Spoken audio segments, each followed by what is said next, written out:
Welcome, my name's Doctor Warrick Bishop. I'm a cardiologist, I'm an author and a keynote speaker.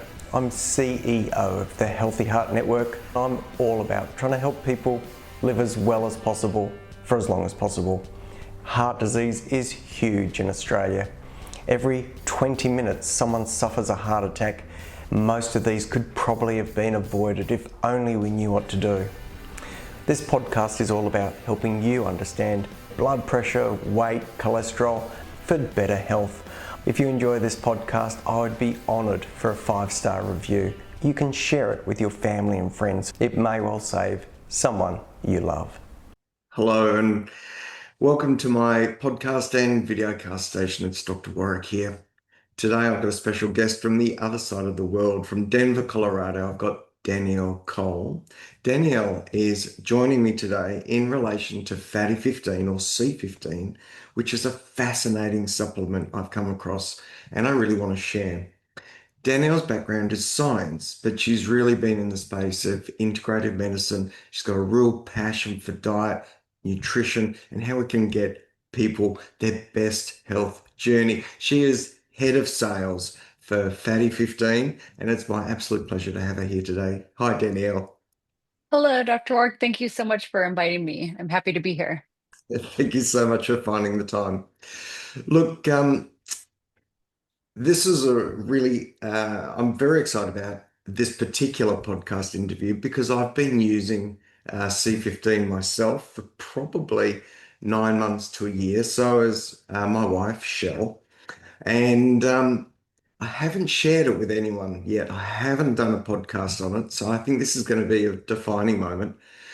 And what I'd like to do is actually just paint the picture for someone who's never heard of C15 before. And as a very quick foundational comment, we think about fatty acids, the things that are in the fat on a piece of chop, the things that are from dairy.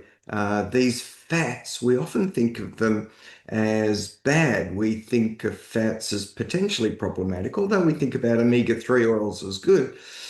And we often know of fats which have even numbers as well. So we think of 12s, 14s, 16s, 18s, and so forth. So this is a different space. We're really talking about a fatty acid, which is altogether different. So I'm going to hand over to you, Danielle. Tell us a little bit about it, and I'll jump in from time to time to just get a bit of clarity. Where did all this start with C15? Great. Thanks so much. So it's a really fun story and one I'm happy to share.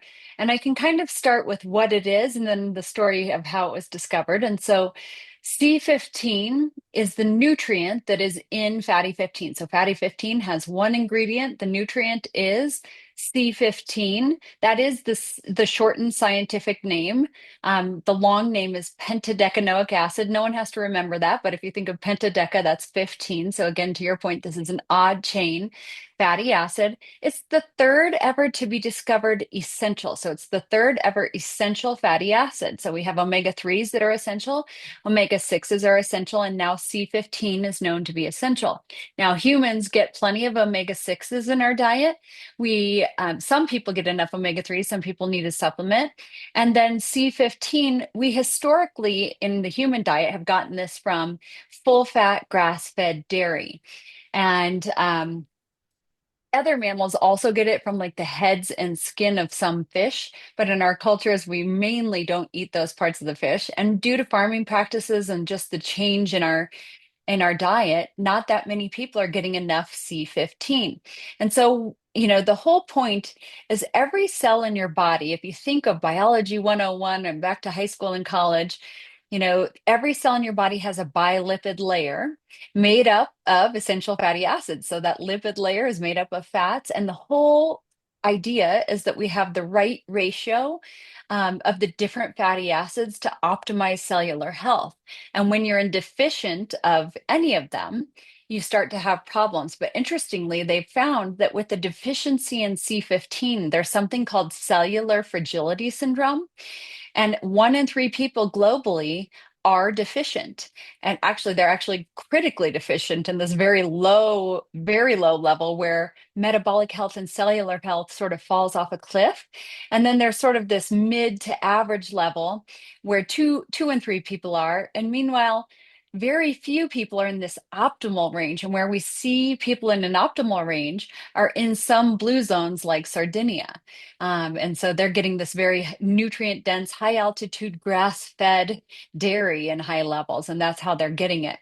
And so the whole point again is to have your cells made up of this optimal range of all of the different fatty acids, but the essential fatty acids are critical or it can impact your health. And so um, that's what C15 is. It's an essential fatty acid that's making up every cell in your body and something that we all need at every age, from baby to elderly people. We all need it. And it does a few things. So we can clinically claim that it is strengthening cells and reversing cellular aging by fighting off free radical damage. And then there's lots of other things that we can say it does by helping support different pathways, which we can talk about. But when you increase cell signaling, so if you think of the job of the omegas, the job is to help your cells be flexible and pliable, but they're very susceptible to lipid peroxidation and oxidative stress or going rancid, both in the capsule and interestingly in your cell wall. So while you have to have them, again, you need that balance. The job of C15, it's a saturated fat. It's got a single bond in between the carbons, and its job is to strengthen the cell wall and increase cell signaling. So they're different jobs, and you have to have both. So Now, the just story of how, sorry, go ahead. Yeah. if I can jump in quickly, Danielle, just as people are listening, that concept of a lipid bilayer is really fascinating, actually. And we're talking about two sets of fatty acids facing each other and creating not just the structure that the cell survives in, but this is also the structure that cells communicate through and with each other via. And that means that not only fatty acids like C15 or the omegas important in that stability and dealing with free radicals, and in fact, cholesterol is in fact in every cell membrane in every animal, and that came about 3 billion years ago as a direct consequence of oxygen free radical impact on cells. But they also manipulate and therefore influence things like ion transfer, flow in and flow out, and communication. So it's not just the integrity or strength of the cell, it's how it works as well. So it's a really important dynamic in there, Danielle. Yeah, that's exactly right. And so interestingly, when you start to ask, well, what does this help support? What does C15 support? Well, on a basic level, cellular strength, but as to your point, the cell communication then impacts so many things. So for example, C15 helps activate AMPK and inhibit mTOR. That's what berberine and metformin do. So we might Um, wind back quickly, AMPK and mTOR, just for those listening who haven't heard of those before. Do you want to just so yeah, sure. Well, it has to do with insulin sensitivity. So at a very basic level, it's making it is the way that your cells receive and process insulin, and by it's known as one of the longevity pathways to be able to do that. So when you activate AMPK, you can improve cell sensitivity to insulin, and when you're inhibiting mTOR, you're helping the cells behave appropriately versus becoming resistant to insulin, which of course is cellular energy. It's energy for our bodies, but it's also energy for our cells. Yeah, they're certainly central to that energy pathway. Before we go too far down the science and the benefits that C15 have, I would love to wind back to where it was discovered because the The fun dolphin, story. yeah, the fun story, that really, yeah, I thought that Yeah, was it's a really fun story. So actually, this is what most people remember about fatty 15 and how it sticks in the brain. So our founder, Dr. Stephanie Venn Watson, is a veterinary epidemiologist who is working with the U.S. Navy Dolphin Translational Medicine Program. So she was helping the health of the dolphins. People always want to know what she was doing studying the dolphins. She was helping their aging dolphin population. And the dolphins started having human-like problems. They started having increased cholesterol, insulin resistance, Alzheimer's-like symptoms. Um, and they wondered what was going on. And not all dolphins had the same problem. About 1 in 3 were having the problem. And so they did a bunch of testing called metabolomics testing, testing the fats, expecting to see a problem with omega-3s because, of course, they eat a fish diet. And so they started studying it, and it was not omega-3 related. It turned out it was C15. So they started supplementing. A C15 deficiency was causing the problems.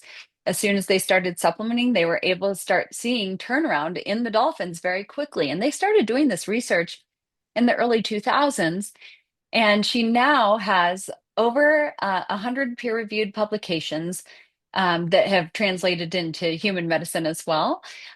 She has nearing 100 patents. It just on and on the interesting discoveries of this. A new type of cell death was discovered. To your point, the iron transferring, there's a type of cell death that was discovered called ferroptosis. And if you think of ferritin or iron, ferroptosis, it was an iron overload in the cell breaking down prematurely breaking down red blood cells and causing major health problems. And so there's over 10,000 publications that have been done on ferroptosis. So there's really, really lots of science behind this. But it was in helping the U.S. dolphins and the Navy Dolphin program, and they are still supplemented with C15 to this day. And just for reference, we call this the longevity nutrient. Simon and Schuster actually helped name Stephanie's book, The Longevity Nutrient, based on some of these stories. But the dolphins who normally live to be 20 in the wild. And these technically are wild dolphins who swim in open ocean every day, but choose to come back every day because they're treated nicely and they're fed well. Two of them turned 60 this year, and there's several in their 40s and 50s. And Wow. so while that's not the same as us saying, hey, this is going to change the lifespan completely of humans, they are large-brained, long-lived mammals. So that animal model study is really interesting and even more applicable than like mouse model studies, which a lot of nutritionists studied in. Yeah. Wow.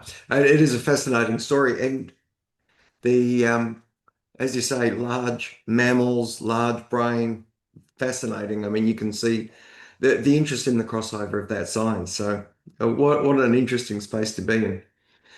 I Look, love it. yeah, that's great.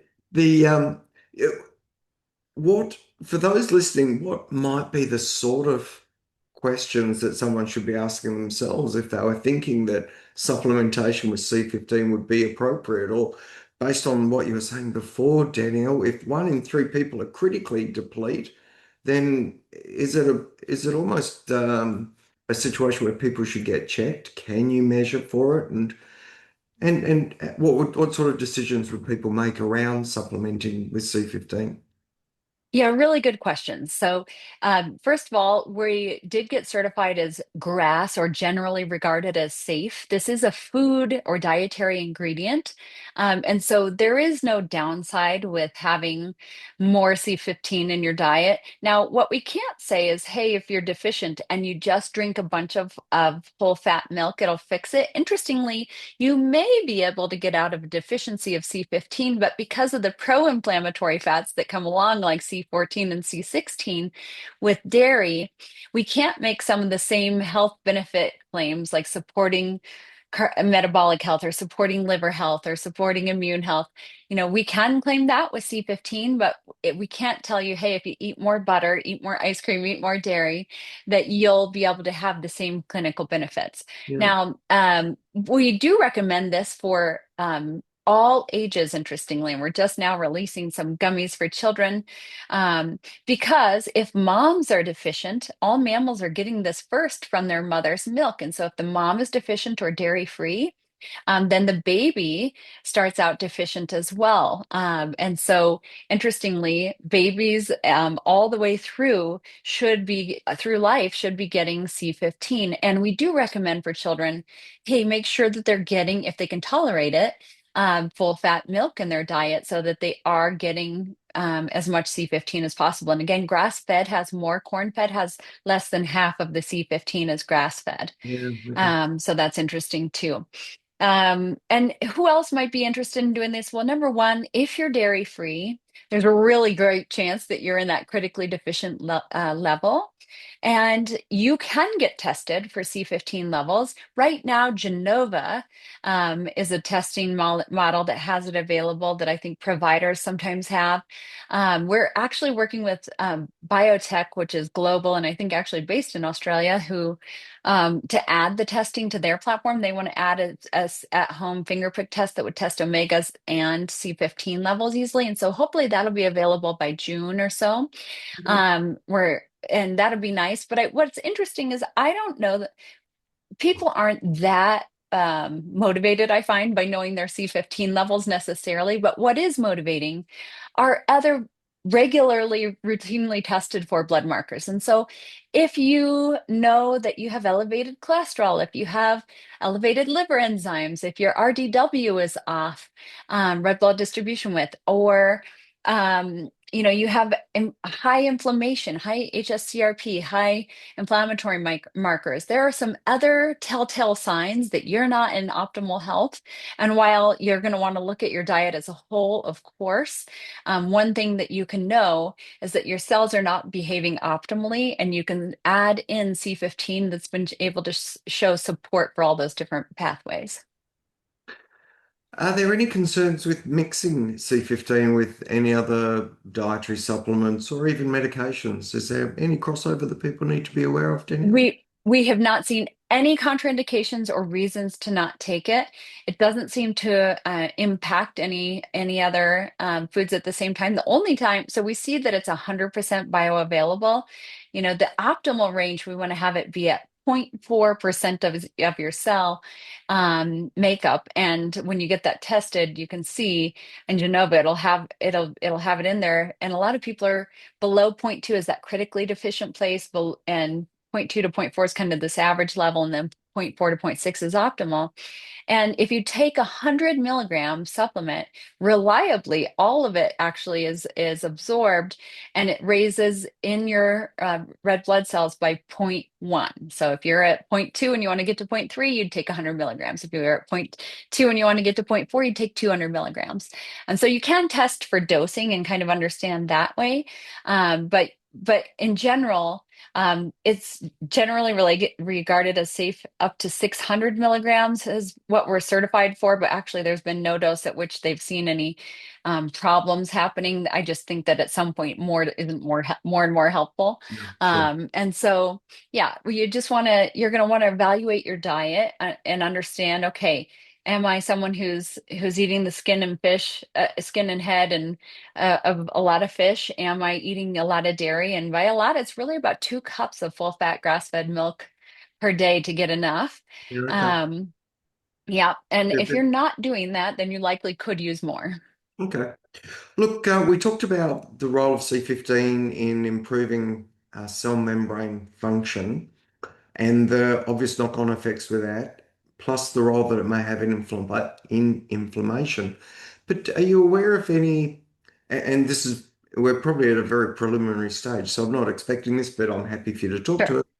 Are you aware of any indications in, say, the cardiovascular space, the dementia space, or even the cancer space where C15, because you alluded to a longevity for some of these dolphins in particular. So cardiovascular, diabetes, cancer, dementia, any of those spaces where you're starting to get a bit of data that really supports the role of C15? We really are. So in every area that you mentioned, there is some science, and in some areas there's more. So for diabetes, for example, Stephanie was just able to publish a paper that showed 100 milligram C15 increase in the diet daily led to a 32% decrease in a chance of getting type 2 diabetes. So that's just one capsule a day of C15. Yeah, led to a major risk reduction of diabetes. We also, as mentioned, um, can show that we're activating that AMPK pathway and inhibiting mTOR. That's in that blood sugar control space.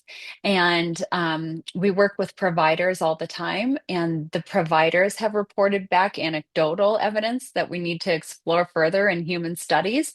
But we can see that it is really able to, in these providers are reporting that it's helping lower HbA1c, helping lower LDL. So we are careful on, claims. Of course, supplementation, we need to be careful on the claim, but it is supporting those pathways, and it is a very safe way to start addressing metabolic health. Also, a major place this is playing a role is liver health, interestingly. Liver health is, if you have non-alcoholic fatty liver disease, this is something you really should explore. And what I can say for cancer and for cognitive health, there's a lot of cellular data going on that we can see. They haven't been done in human studies. Again, it's preliminary, but the preliminary studies look amazing. So what we do know is one of the pathways is the JAK-STAT pathway. It's an inflammatory pathway, and it's has to do with cognition and brain. And so we know that we're able to reduce JAK-STAT and play in that pathway. We're also in the alpha delta PPARs pathway. So there's some different pathways that have to do with cognition and cancer pathways. And at a very basic level, when you think of cancer, keeping cells stronger, which we claim to do, we're making the cell membrane stronger, and not having your cells mutate is a good thing. Yeah. And yeah, so we can say that. And then also, for more information on exactly where we're at with that, you can reference two places. One, The Longevity Nutrient is a best-selling book, and it's available everywhere. It's available in Australia, and it's available in audiobook.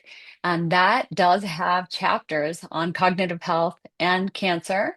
And after reading that book, I was taking one a day for myself when I started the company. I was compelled by the science. I was excited. I had a good job. I came here because I was so compelled by the science and story, and it's exciting. It's actually the first supplement that we've seen that is helping treat a deficiency syndrome of not having that nutrient. So it's like having vitamin C for scurvy or vitamin D for rickets. Yeah. And here we have a solution for cellular fragility syndrome. And so after reading the book, though, I now take 3 a day. Because I'm dairy free, I don't eat any dairy. I don't tolerate it well.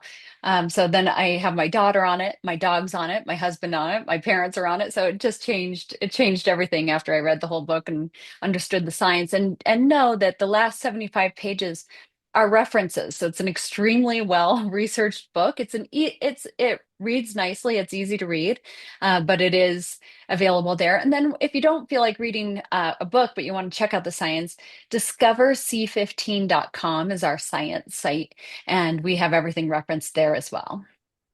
Danielle, really appreciate that you've spoken to that science. It's great to know that there are those papers there and that Stephanie Van Watson has been recognised with that work. But I'm guessing you've probably, and this is coming from a medical perspective and having patients and different stories, there must be a couple of stories of people that you've heard who have taken C15 and have had great results. Do you want to share one or two stories quickly? And then we better wrap up fairly. Sure. Yeah, that sounds great. I was actually just at a healthcare provider conference and saw someone who's fairly well known in the space in the US, Monique Class. And I said, "Hey, Monique, we'd love to partner with you. I'd love to have you speak with us." And she said, "Oh, great. My husband just started taking Fatty 15, and his HbA1c dropped from a 7 to a 5.2, and his LDL dropped. And I now forget the number, if it was 52 or 62 points, but his LDL dropped, and he had not not made other changes. So that was his change that he had made, and he attributed it to helping his health with that. And so that was really fun to hear. And we keep hearing stories like that from different providers, and they're recommending it for those different reasons. Um, One of there's other. Go ahead. sorry for jumping in, Danielle. One of the things that I had thought that C15 might be helpful for was mood and mood stabilization and mood improvement. Have you seen much in that space? We really have. And so one of the near-term benefits, one of the fastest things you'll feel, this is cellular health. And so we don't often sample it because if you took it today, if you take a high enough dose, I actually do feel with 300 milligrams an increase in energy because it helps with mitochondrial production. But the next thing that you would feel is deep sleep and positive mood. And that's after about 2 weeks of usage. So it's not like you take it and, oh, you feel much better today, or you're sleeping better today. But within about 2 weeks, it's doing that. So that's actually helping to increase dopamine and inhibit MAOB. And both of those things can help with both mood and deep sleep. And I, again, anecdotally, we don't have a lot of human studies on this because, again, it's new and emerging, but we will continue doing research. Stephanie is publishing about a paper a week, which is incredible. And we have global teams doing this as well. Wow. But so we've had providers report back that they're getting amazing results with ADHD children, and also with mood and anxiety for kids and adults. Wow. Well, Danielle, as much as it disappoints me, we do have to wrap up. I try and run about 20 odd minutes, and I think we've easily blasted through that. It's been an absolute delight sharing with you, and thanks so much for bringing such a lot of information. For those listening, I've actually partnered up with C15. So if you went to partners.fatty15.com/Warrick Bishop, you can access a discount courtesy of C15. That discount, if you take advantage of it, C15 also give me a discount. So we're both winning out of that if you're interested. Other than that, Danielle, thank you so much for joining me today. Thank you. I really appreciate you having me. I love getting the message out to the world that C15 is important. It's needed for all animals and people. And our goal is to not only get it in a supplement and it's to get it back in the dietary form as well. We're hoping to help everyone be aware and get more C15 in their diet. Yeah, no, your passion comes through and it's a great story. Thank you so much again for sharing. For those listening, if you've got any queries or questions, drop me a line at info@drwarrickbishop.online. And as always, really do appreciate you taking the time to listen. I know your time is valuable, so I really hope you found this valuable. I certainly have. Till next time, I hope you live as well as possible, for as long as possible. Take care and bye for now. Join the Healthy Heart Network and become part of our growing community. If you're interested in your heart health and risk of heart attack, then join the Healthy Heart Network for only $5 as a lifetime member. This represents $55 worth of value. We offer and help people understand their present state of heart health, what their current level of risk is, and the positive steps they can take to improve their risk of heart attack in the future. Go to www.healthyheartnetwork.com.au and click the Join the Family button.